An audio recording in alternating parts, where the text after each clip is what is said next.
Түшкү саат 1:30 намаз убактысы Оштогу Имам Аль-Бухари алай мечити. Бул жерге күнүгө жүздөгөн адам келип 5 маал намаз окушат. Ушул эле мечитте ар бир борбордук мечиттерде эле жума намаздар жана айт намаздар окулуп келет. Ош шаарынын казысынын орун басары Мирлан Токтомушевдин эң негизги вазыйпасы бул шаардагы имамдар менен биргеликте тыгыз иштөө.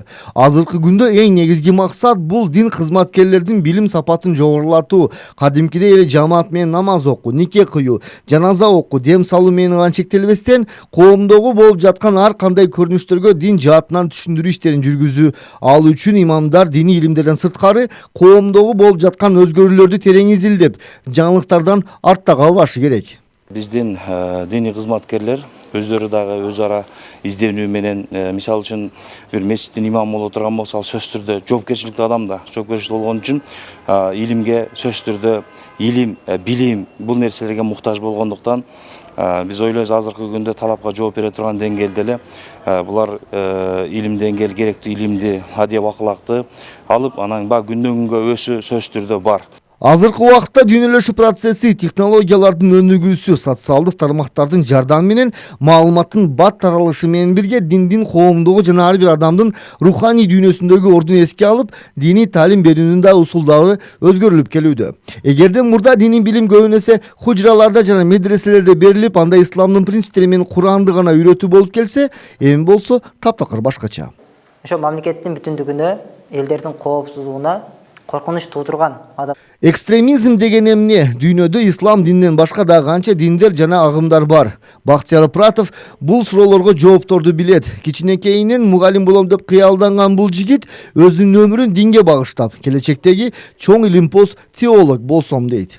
Азыр ушундай барыбызга белгилүү 19-кылымдан бери илимий техникалык революция болуп, ааламда 2 кылымдан бери өтө тездик менен өнүгүп атат. Бул жерде азыр дүйнөдө маалымат бар жокту башкарып калды. Ошондуктан азыр ошол соц медиалардын дагы өнүгүүсү болуп атат.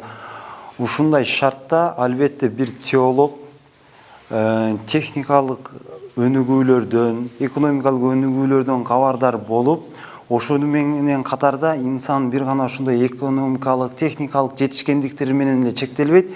Инсан руханий дагы жандык болгондуктан албетте түпкү негизги болгон руханий баалуулуктар менен дагы сугарылышы керек. Эң негизгиси билим алууда бул жаңылыктарга көңүл буруу жана айлана чөйрөнүн өзгөрүшү менен биргеликте өнүгүү деп эсептейт Бактияр.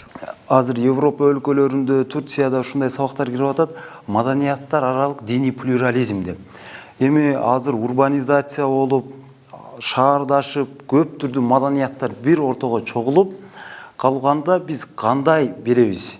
Диндер боюнча. Албетте муну ошо объективдүү, илимий түрдө дин психологиясы ар бир динди баалоодон, сындоодон узак туруп, ага объективдүү аларга маалымат сунуп, ал кийинки келечектеги жаштар өздөрү анализдеп, синтездеп, ошол бул бар үчүн, адамдар үчүн, мамлекеттин бүтүндүгү үчүн дагы бул маанилүү деп ойлойм. Биз студенттерге бир гана келечекте дин окуусу кандай болуусу керек деген суроо менен кайрылып көрдүк. Келечектеги дин кызматкери сөзсүз түрдө бул табигый так илимдерден маалыматы бар, бардык билимдерден комплекстүү түрдө маалыматка ээ адам болушу керек деп эсептейм.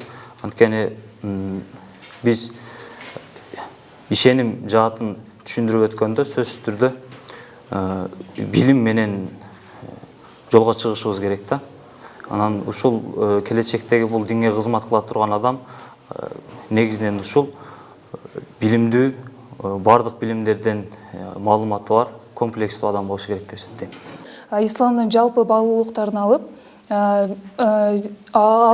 ошолорду пайдаланган теолог болуш керек. Бир эле ислам эмес, дүйнөдө бардык эле адамдар мусулман эмес, башка диндин өкүлдөрү дагы бар. Ал бардык диндер эле өзүн туура деп айтат дагы, бирок бардык диндердин ортосунда орток өзгөчөлүктөр дагы бар. Ошол өзгөчөлүктөрдүн бардыгын камтыгандай адамбыз деген уран менен жашаган теолог болсо бир тараптуу эмес, башка айтканда универсалдуу болуш керек. Мен теологдорду ошондой болсо деп элестетем. Ар бир сабактын методикасында өзгөрүүсү бул замандын талабы дешет агайлар. Буга мисал мурда окутулган дин социологиясы, дин психологиясы, дүйнө диндер тарыхы аттуу сабактарды айтса болот. Алгач диндер тарыхы деп туруп жалпы диндер тууралуу маалымат алат. Ар бирин өзүнчө алат, бирок аралаштыруу жок. Ал эми салыштырмалуу диндер тарыхы деген предметте экинчи курста бул жерде ошол былтыркы окуган диндерди салыштыруу түрүндө жана феномендер негизинен салыштыруу түрүндө алышат. Эми бул сабак теологияга келгенде жанасам коомчулуктун диндер тарыхы тууралуу маалыматы жок болгондуктан алгач жатыркоо менен кабыл алышат. Кызыгуу менен жана жатыркоо менен кабыл алышат. Биз бул сабакты эмне үчүн окуйбуз жана кандай пайдасы бар деп ойлошот. Ал эми жылдын аягында ошо айткандардын пикири өзгөрүп, биз демек башка диндер тууралуу маалыматка ээ болушубуз керек.